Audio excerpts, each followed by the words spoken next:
I've never hurt a leopard intentionally. I am habitually kind to animals, and besides, I do not think it is ladylike to go shooting things with a gun. Twice, however, I have been in collision with them.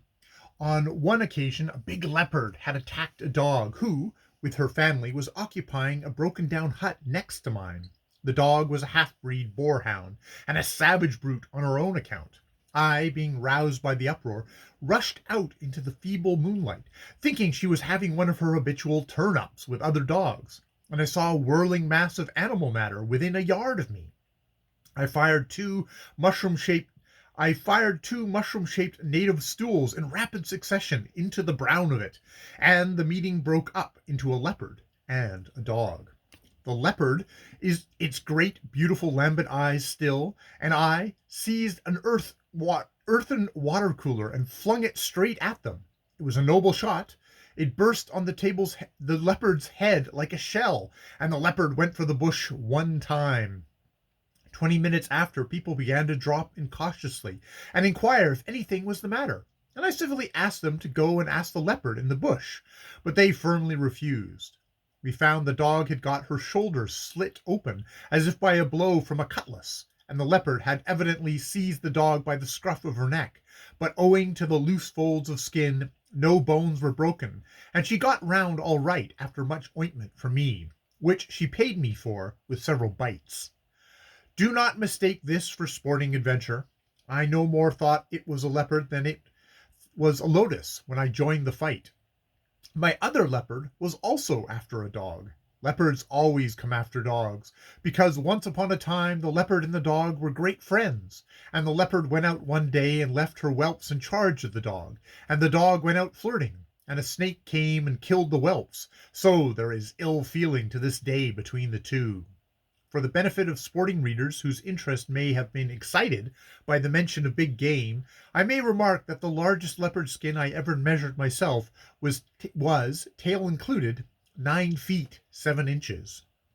It was a dried skin, and every man who saw it said it was the largest skin he had ever seen, except one that he had seen somewhere else.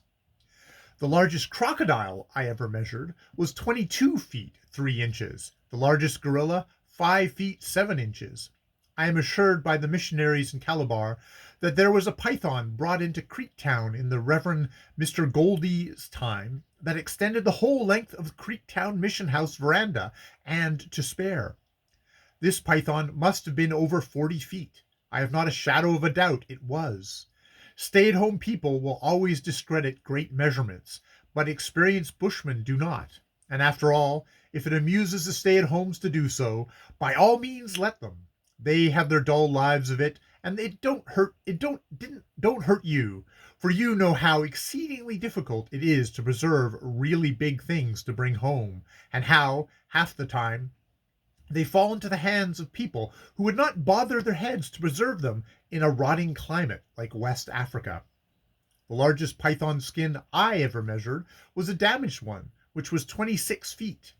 There's an immense one hung in front of the house in San Paul de Lona, which you can go and measure yourself with comparative safety any day, which is, I think, over 20 feet.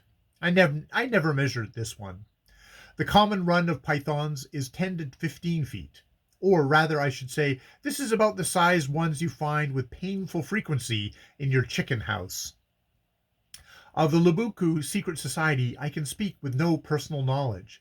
I had a great deal of curious information regarding it from a Bakele woman, who had her information second-hand, but it bears out what Captain Latrobe Bateman says about it in his most excellent book, The First Ascent of the Cassie, George Phillips, 1889, and to his account in Note J of the appendix. I beg to refer the ethnologist. My information also went to show what he calls, quote, a dark inference as to its true nature, unquote, a nature not universally common by any means to the African tribal secret society.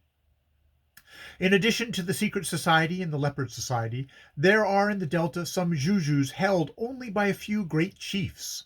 The one in Bonny has a complete language to itself, and there is one in Duketown so powerful that should you desire the death of any person, you have only to go and name him before it. These Jujus are very swift and sure. I would rather drink than fight with any of them. Yes, far.